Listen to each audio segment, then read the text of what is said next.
Hello everybody, welcome back to the backyard bee yard. I haven't done a video on these bees in a while, and I think a couple of my viewers have mentioned and asked about them. So I figured I'd do a video. It's about mid-September right now, and they've done great throughout the year, especially the west hive, the one closer to us. That one did extremely well. It was always just overflowing with bees. Surprisingly enough, I never saw any queen cups or supersedure cells, swarm cups, anything like that. So even though they seemed crowded, I guess they didn't feel crowded, and luckily they didn't split, or swarm rather. And the white hive back there, it did very well. It was just a little bit more mild-mannered. And so far, I lost count. I think I've only been stung 5 times, I think, roughly. Really not too bad.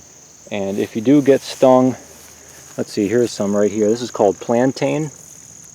Grows in almost every lawn unless you douse your lawn with a bunch of chemicals. But this grows often in high traffic areas. If you get stung, take a leaf, chew it, and spit it out onto the sting. And then I use a piece of paper towel and some tape and hold it on there, and it really helps knock out the pain and the swelling and everything. But anyway, I'm just going to talk a little bit about, I'm not going to show you anything. If you don't want to hear me talk, just, watch a different video. But I'm going to talk about, so far, some things that I have done right and wrong. I fed them a lot. I gave them pollen patties. I gave them lots of sugar water.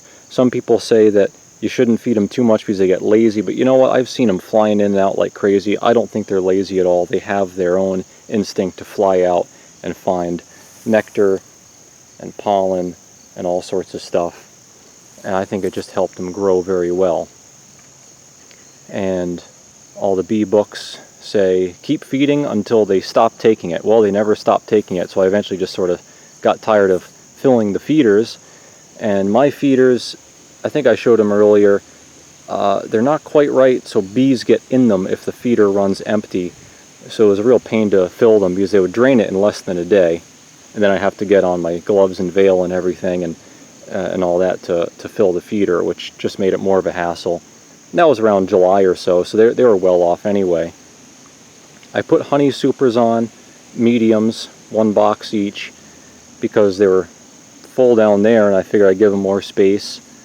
But I guess I sort of messed up. I put, I continued feeding sugar syrup, once I put the supers on. My thought being that they need sugar to make wax to make the comb. So I said to myself, well, I'll give them syrup just so they can build up comb on those bare honey super frames. And I guess that sort of worked, but they also filled it with some sugar water and nectar. There's no way to tell. It's a mixture. But so now that honey is, I could eat it, but it's not really fit for consumption because it's half sugar or a quarter or whatever.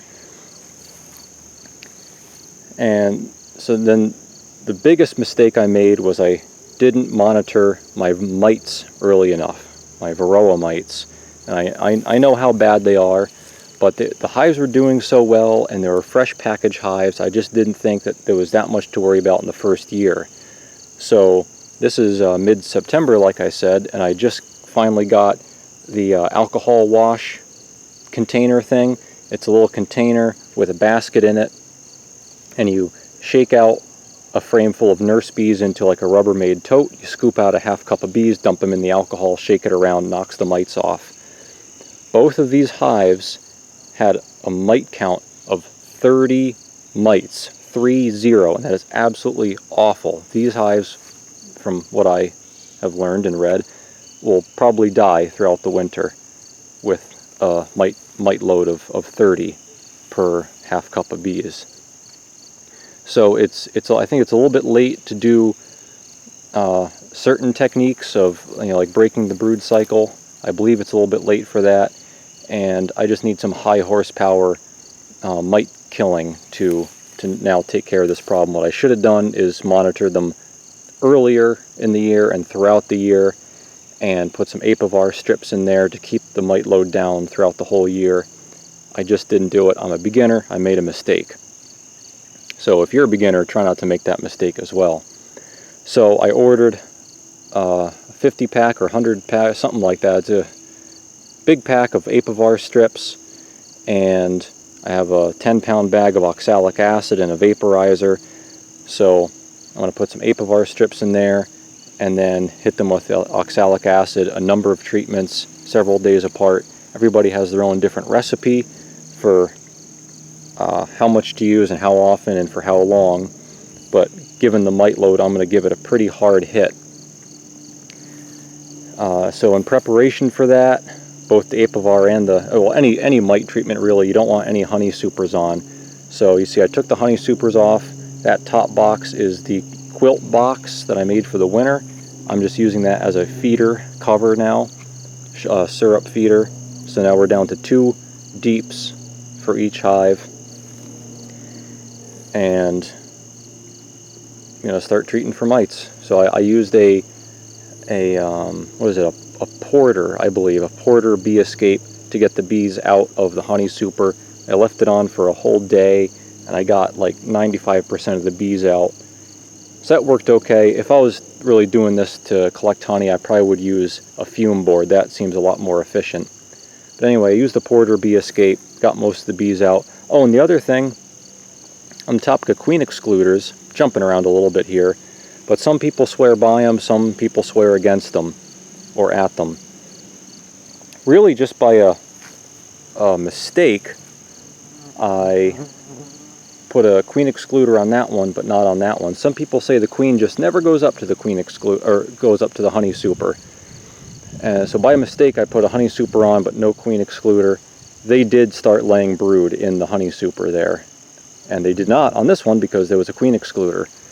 I did leave it without an excluder for a couple days so the bees knew to go up there and start building comb and stuff, and then I put the excluder in.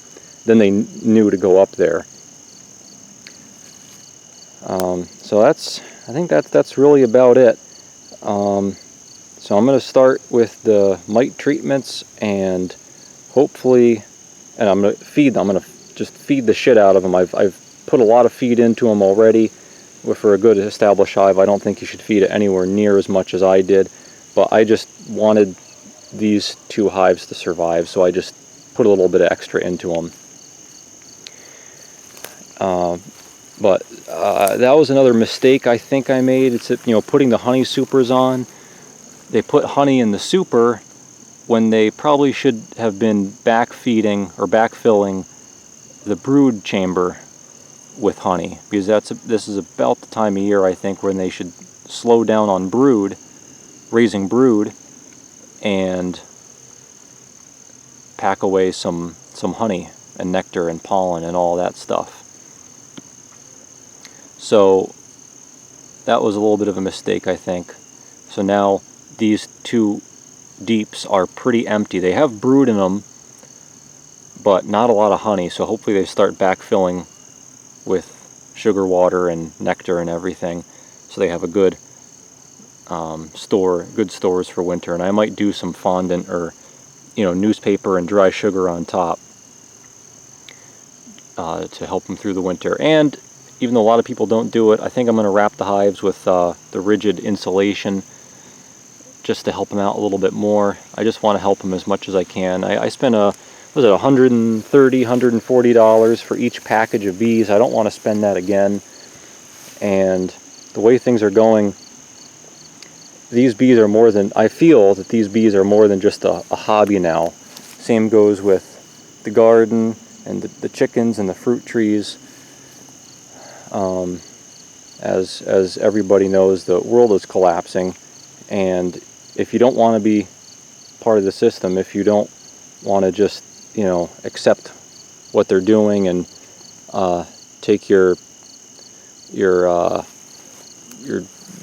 government handouts, you need to be able to sustain yourself. So this is a little more important to me now. So I'm putting in a little extra effort to make sure these girls survive. So that's about it. I'll keep you up to date as things go on, and if you got any questions or comments, make sure to leave them down below. Hit the like button, I know you enjoyed this video and all the others, and hit the subscribe button to keep up to date with new projects, which, by the way, as I'm sure you've noticed, I've got a lot of projects like this and not a lot of mechanical projects that I've made videos of in the past year or two. And I know I haven't been making very many videos at all, but there's a reason for that. You know, I love working on tractors and engines and everything, but that stuff isn't going to help me survive. And it really sucks that we have to think this way, at least I am. Things are not going well, they're not getting better, ever. They are not ever getting better unless you remove yourself from the system. A year ago, we could have solved it by non-compliance, but too many people complied, too many people believed, and now we're screwed. There's too many believers, and now we just have to remove ourselves from the system that they've created that will eventually enslave us, I think. So that's why there's a lot of these videos, a lot of off-grid cabin videos, and not a lot of videos about working on all my fun old greasy shit, because it's not going to keep me alive. So I hope you still enjoy all this stuff. Again, leave me a thumbs up and hit the subscribe button. And in the doobly-doo, there's a Patreon and a PayPal account you can donate to if you want to support the channel. And if not, just watch my videos, and that's good enough for me. I appreciate it. I love having this little community here. Anyway, that's it, everybody. Thanks for watching. Come on back for more.